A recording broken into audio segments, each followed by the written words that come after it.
जो छात्र हैं जिसको आजकल नया एक वर्ड दिया गया है जनजी। जनजी का मतलब 18 से 30 साल की उम्र वाला युवा, जिसके ब्लड में सिर्फ हाँ तो हाँ होता है और ना तो ना होता है। आतंकवाद का तो आजकल भारत देश में सबसे बड़ा जो माना जाता है कि आतंकवाद का जो उदाहरण है वो पाकिस्तान से है। देखिए, सोनम वांगचुक का मामला जो है भारत देश के लिए बड़ा ही शर्मसार का विषय हो गया है। जिस प्रकार से भारत सरकार अनियंत्रित तरीके से, बिना किसी पॉलिसी के, बिना किसी बैकअप के, बिना किसी एक्नॉलेज्ड के किसी भी व्यक्ति के ऊपर कब कैसा आरोप लगा करके जेल में ठूस देगी, इसका सबसे बड़ा उदाहरण वर्तमान यदि 2025 के उदाहरण में देखेंगे तो वो बहुत बड़ा उदाहरण होगा। मुझे लगता है कि भारत देश की जनता को यह भी जानना आवश्यक है कि क्या उनकी डिमांड है। लद्दाख जब भारत देश का नया राज्य बन गया है, जिस प्रकार से भारत देश के नए राज्य का निर्माण हुआ, अब वो केंद्र शासित राज्यों की श्रेणी में आ गया, तो केंद्र के अधीन हो गया। तो उन्होंने बोला कि कोई बात नहीं, हमारा राज्य है और इसको आप जो है तो एक फ्री और स्वतंत्र राज्य का दर्जा दे दीजिए। इसमें सरकार नहीं मानी। आजकल भारत देश के संपूर्ण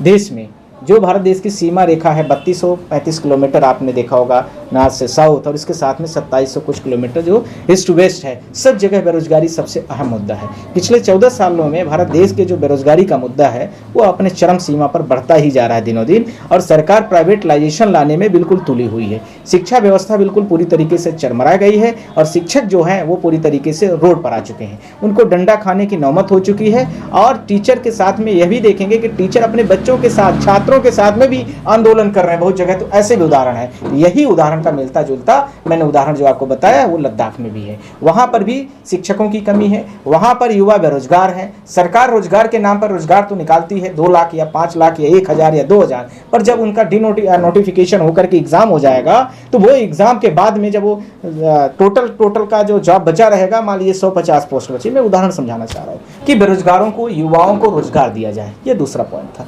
तीसरा पॉइंट उनका ये था कि जो लेह लद्दाख की जो जम्मू कश्मीर से फॉर्म होकर के स्टेट नया बनाया गया, उसको 6th शेड्यूल में डाला जाए। 6th शेड्यूल में क्या कहते हैं?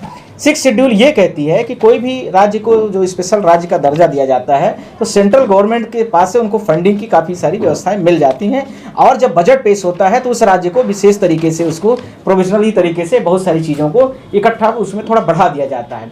तो ये सारी चीज़ों को जब 6th शेड्यूल आ गया तो provision of the administration of the tribal areas and state of the Assam, Meghalaya, Tripura and Mizoram, अभी सिर्फ 4 और 5 ही राज्य थे, पर यह कह रहे थे कि हमारे भी राज्य को इंक्लूड कर लिया जाए। अब इसमें हो जाएगा तो स्पेशल बहुत सारे प्रोविजन होते हैं और उस प्रोविजन के अधीन ही काम होता है। सरकार को फंड भी ठीक ठीक मिल जाता है। तो सेंट्रल गवर्नमेंट जब खुद भी उसके अंडर में सारी चीजें चल रही हैं, सेंट्रल गवर्नमेंट के अधीन जब वो राज्य है, तो फिर सरकार को क्या दिक्कत थी, क्या अनियमितताएं थी कि वो सरकार ने उसको फंड देने से मना कर दिया या 6th शेड्यूल की श्रेणी में डालने से मना कर दिया। आप 6th शेड्यूल में न डाल के उनको पेमेंट बढ़ा देते, कोई बात नहीं, इस बजट में हमने आपको मान लीजिए 1 लाख करोड़ दिया है, हम आपको 12 लाख कुछ और बढ़ा के अमाउंट कर देते आप। तो इससे भी सरकार निजात करने की कोशिश करने के लिए जो सोनम वांगचुक थे उनके आवाज को दबाने की कोशिश करने की वृद्धि कर दी या बढ़ाने लगी। इसी के साथ में बच्चों ने, सोनम वांगचुक ने यह भी बोला कि जो छात्र हैं या जो यहाँ के युवा बेरोजगार हैं, उन युवा बेरोजगारों को या जो भी रोजगार जहाँ भी निकले, वहाँ पर जो जम्मू कश्मीर या लेह लद्दाख के लोग हैं उन लोगों को रिजर्वेशन भी दिया जाए। रिजर्वेशन का मतलब 3 तरीके से, केंद्र के लिए एक होना चाहिए, एक राज्य के लिए होना चाहिए, और एक केंद्र और राज्य के जो समवर्ती सूची होते हैं, आप सब लोग जानते हैं शेड्यूल में, तो उनमें होना चाहिए। इसमें 66 पॉइंट है, आप लोग जानते ही हैं। तो उसके अधीन भी इनको कुछ रिजर्वेशन देना चाहिए, तो उस पर भी सरकार नहीं खड़ी हो रही। इन सारे मुद्दे से जब सरकार और सोनम वांगचुक की बातें नहीं बनी तो सरकार ने क्या किया कि उनको अपने आप में कस्टडी में अरेस्ट करने की कोशिश करने लगी और अरेस्ट भी कर ली। ध्यान यह भी रखना है कि उन्हीं सोनम वांगचुक को यही बीजेपी सरकार, यही केंद्र की सरकार विभिन्न प्रकार के अवार्ड भी देती है, यही सरकार विभिन्न प्रकार के उनको गले मिलकर के काम करवाती है। इन्हीं प्रकार यही सोनम वांगचुक बीजेपी का प्रमोशन भी करते हैं। पर आज वर्तमान में नीतियों को लेकर के मतभेद हो गया, और जैसे ही मतभेद हुआ तो सरकार ये ऐसी है कि यदि आप उसकी बात को माने तो ठीक है, नहीं माने तो दूसरा तरीका ये बनाते हैं, और उसको क्या कहते हैं, भारत देश की सबसे क्रिमिनल ऑफेंस लगाने की शुरुआत करते, आतंकवाद।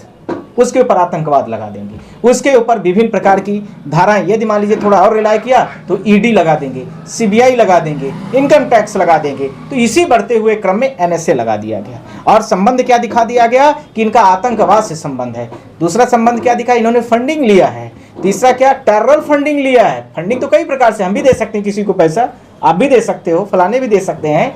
अब इन्होंने टेरर फंडिंग कर दिया, शब्द आ गया। जांच होगी, ध्यान रखना, जांच खूब चलेगी, 2 साल 4 साल 5 साल 10 साल तक जांच चलेगी। और फिर उसके बाद फाइनली क्या होगा, जो भारत देश का एक अभी बड़ा ज्वलंत उदाहरण चल रहा है, 100 रुपए के जुर्माने चोरी के केस में कितने साल में बरी हुआ है व्यक्ति, आपसे 39 ईयर्स का। बस यही होने वाला है। ये भारत देश का आजकल का जुडिशरी सिस्टम के अंडर में ऐसे धीरे धीरे चलता रहेगा। और इसी प्रकार से भारत देश की जो लोग आवाज उठाएंगे इस सरकार के खिलाफ में, उनके साथ में इसी प्रकार से सरकारें करेंगी। और इसी प्रकार से सरकार जो है पूरी तरीके से ऐसे लोगों पर आरोप लगा करके उनको कस्टडी में डाल देगा। आतंकवाद का तो आजकल भारत देश में सबसे बड़ा जो माना जाता है कि आतंकवाद का जो उदाहरण है वो पाकिस्तान से है। पर सवाल यह उठता है, बड़ा हंसी का, मुझे हंसी भी आती है कि जो भारत देश के बीसीसीआई के चेयरमैन हैं, अभी कुछ समय पहले ही जो है, तो अभी पाकिस्तान और भारत के बीच में आप सब लोगों ने देखा है कि वार हुआ है। हमारे भी घर के रिश्तेदार, हमारी सिस्टर तक वहाँ फंसी हुई थी। मैं आप लोगों के माध्यम से बताना चाहता हूँ।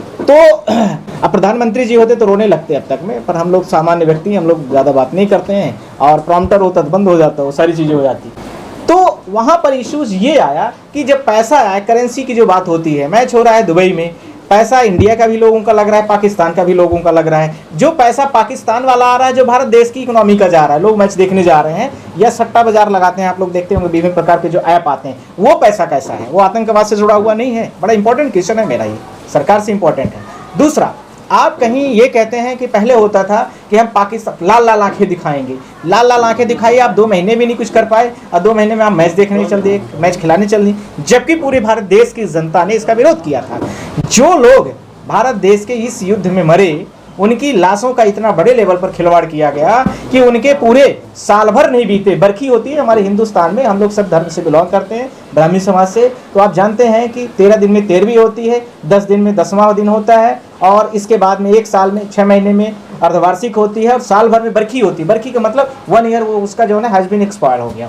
अब वो भी नहीं बीता था अभी, और कहने के लिए कौन कौन से नारे चलाए गए थे आप सब लोग जानते हैं। सिंदूर है, खून में भी रहेगा, पानी में मिलावट नहीं होगी सिंदूर में, यही था ना ब्लड के सिंदूर में। ये पीएम के भाषण थे। तो इनके कहने और करने में बड़ा अंतर है। ये सिर्फ और सिर्फ पैसे के लालची पार्टी है, ये सिर्फ और सिर्फ सत्ता में बने रहने वाली पार्टी है, ये सिर्फ और सिर्फ बिजनेसमैनों की पार्टी है। ये भारत देश की जनता को शोषित करके भारत देश के समस्त कानूनी अधिकार जो जनता को दिए गए हैं उनको अपने तरीके से कब्जे में रखना चाहती है, और इसको सिर्फ जनता सांस लेती रहे इतना ही उसका कानूनी अधिकार समझना चाहती है कि जनता इससे ज्यादा यदि समझेगी तो इसको यह सोच लेना है कि इस जन्म में हमें इतना ही पर्याप्त है, अगले जन्म की हम तैयारी करें, और अगले जन्म के बारे में सारी कल्पनाएं दे दी जाएगी कि स्वर्ग लोग जाओगे, ये होगा वो होगा, दुनिया भर की सब चीजें हैं वो आएंगी। हिंसा के बारे में क्या कहेंगे? हिंसा जिस तरीके से हुई, क्या किसने कराई, या कि लद्दाख में की जो है इस तरीके से बड़ा जो है आरोप लगा दिया गया? देखिए, कोई भी हिंसा फैलती है तो कोई ये ऐसा नहीं कहा जा सकता कि उसके सिर्फ एक कारण होंगे किसी भी हिंसा के लिए या किसी भी शब्द के लिए। हिंसा का मतलब ये हो गया कि जनता को लगता है कि उसके बच्चों को, जो छात्र हैं, जिसको आजकल नया एक वर्ड दिया गया है जंजी। जंजी का मतलब 18 से 30 साल की उम्र वाला युवा, जिसके ब्लड में सिर्फ हाँ तो हाँ होता है और ना तो ना होता है। तो वो सरकार को ये लगने लगा था, ये लोग जब विभिन्न प्रकार के जब बच्चे और छात्र इस सरकार से अपने कानूनी अधिकारों के अंदर में रह करके सारी चीज़ों की डिमांड करना शुरू कर दिए, जिसमें शिक्षा है, रोजगार है, इसके साथ में 6 शेड्यूल को लेकर के कि हमारे राज्य को 6 शेड्यूल में डाला जाए, इसी के साथ में लद्दाख को और वहाँ पर जो 2 लोकसभा को लेकर के कंस्टिट्यूंसीज का लेकर इश्यूज़ है, और इसके साथ में उनको रिजर्वेशन को लेकर के। तो जब सरकारें नहीं मानी और जनता को यह भी लगता है कि जो कार्यालय और ऑफिस बना हुआ है बीजेपी का, वो बीजेपी का कार्यालय और ऑफिस जो है वो उन्हीं लोगों का है जो केंद्र में बैठे हुए हैं या राज्य में बैठे हुए हैं। तो यदि मान लीजिए केंद्र शासित प्रदेश है तो केंद्र वाला अधीन हो गया, और राज्य के अधीन वाला है, जैसे मान लीजिए मैं मध्य प्रदेश से बिलोंग करता हूँ तो हमारे वाले में होगा तो मध्य प्रदेश आ जाएगा नाम। तो जनता को लगा कि ये पार्टी कार्यालय में बैठने वाले जो लोग हैं यही सब कुछ करते हैं, तो इसलिए जनता मुझे लगता है कि आक्रोशित थी और कुछ उसको ज्वलंत मुद्दा मिल गया होगा, जिसके बाद वो बेकाबू हो गई। और बेकाबू में कौन क्या किया इसके बारे में न तो कोई पुख्ता सबूत है और न तो कोई पुख्ता जानकारी है। क्यों? क्योंकि सोशल मीडिया के ज़माने में वहाँ सब कुछ बैन कर दिया गया, नेट बंद कर दिया गया, नेशनल न्यूज़ चैनलों को बंद कर दिया गया, कवरेज करने के लिए किसी की इजाज़त नहीं है, परमिशन दी नहीं जाएगी। परमिशन कौन देगा? वहाँ का सुपीरियर अथॉरिटी। कोई तो superior authority don't know about this. कौन परमिशन देगा? कोई नहीं जानता है। मैं आज कई सारे न्यूज़ चैनल वालों को देख रहा था, वो जा रहे हैं रास्ते में, परमिशन नहीं दी जा रही। रही है। क्यों? वहाँ पर वो सोनम वांगचुक का है, कौन नहीं देगा परमिशन? भाई हमें तो ऑर्डर है कि आपको नहीं जाने देना है। अब कौन नहीं देगा इसके बारे में कोई समाचार नहीं है, कौन देगा कौन नहीं देगा। और इसके इसी प्रकार से वहाँ की घटना को, कवरेज को कम करने के लिए सरकार ने कोशिश किया है। सर, सोनम वांगचुक जोधपुर की सेंट्रल जेल में बंद हैं, लेकिन CPIM के सांसद मिलने जाते हैं, लेकिन वहाँ मिलने नहीं दिया जाता है। ये प्रश्न वैसे ही है जैसे मीडिया के बारे में बात किया, तो जनता जनार्दन से यदि उनसे मिलना चाहेगी, उनके जिस ऑर्गेनाइजेशन से वो जुड़े हुए हैं, जो उनका खुद का एक संगठन है एजुकेशन से रिलेटेड, और उसके साथ में वो इतना देश में इतने बड़े बड़े कार्य किए हैं सोसाइटीज़ में, फिल्म इंडस्ट्रीज़ में, तो इतना उनके ऊपर वो है कि कई बड़ी भारत देश की जो नामो गिनामी फिल्में हैं, जिनको कि ऑस्कर के लिए भी जाने के लिए नामित किया गया था इंडिया की तरफ से, वो सारी उसकी उन्हीं के स्क्रिप्ट पर आधारित है। तो ये सारी चीज़ें जो भारत देश का इतने बड़े लेवल पर, विश्व लेवल पर व्यक्ति है, जिसके बारे में दुनिया भारत देश उसको सलाम करती है, ऐसे व्यक्ति को अरेस्ट करना और ऐसे व्यक्ति पर आतंकवाद जैसी बड़े बड़े मतलब बेशरम वाले जो शब्द होते हैं वो लगाना कहाँ तक शोभा देता है? मुझे नहीं लगता है कि ये सरकारों के लिए उचित है, और इस प्रकार से सरकार या पुलिस प्रशासन जो कर रहा है पूरी तरीके से गलत है। प्रेस कॉन्फ्रेंस वकील कर रहे हैं और उनकी पत्नी भी बोल रही लगातार खुल करके, युवा भी सड़क पर उतर रहे हैं। क्या अब लगता है पूरे देश में क्या माहौल बन रहा है? देखिए, अभी तो उनकी वाइफ का भी मैंने वीडियो सुना है कई न्यूज़ चैनलों में, जो वो कह रही हैं कि हमारे पति को जोधपुर की किसी जेल में बताया उन्होंने, हाँ कोई रखा गया है, हमसे बात नहीं करवाई जा रही है, जबकि उस समय पर आश्वासन दिया गया था कि हम बात करवाएंगे। तो जब उनके फैमिली और उनकी सबसे क्लोज वाइफ है उसी से बात कराई नहीं जा रही है, तो इस देश के सेवा में और इस देश की जो सरकार है उसके बारे में चरित्र और चाल दोनों में पूरे भारत देश की जनता को समझ में आ रहा होगा, हर पति पत्नी को, कि किस लेवल में ये भारत सरकार है और किस लेवल में भारत सरकार एक काम करती है, जहां पर उनके जो जितने भी मुद्दे हैं राजनीतिक हैं और जम्मू कश्मीर या लद्दाख की जनता को लेकर के हैं, और उनका जीवन अभी तक उन्हीं की जनता के समर्पित रहा है। तो ऐसे लोगों के साथ जब ये इस प्रकार से कर सकते हैं कारनामा, तो ये भारत देश में किसी भी जनता के साथ में किसी भी हद तक जाकर के कुछ भी करने के लिए इनके पास बड़े सारे नुस्खे और तरीके हैं, उसमें वो करेंगे।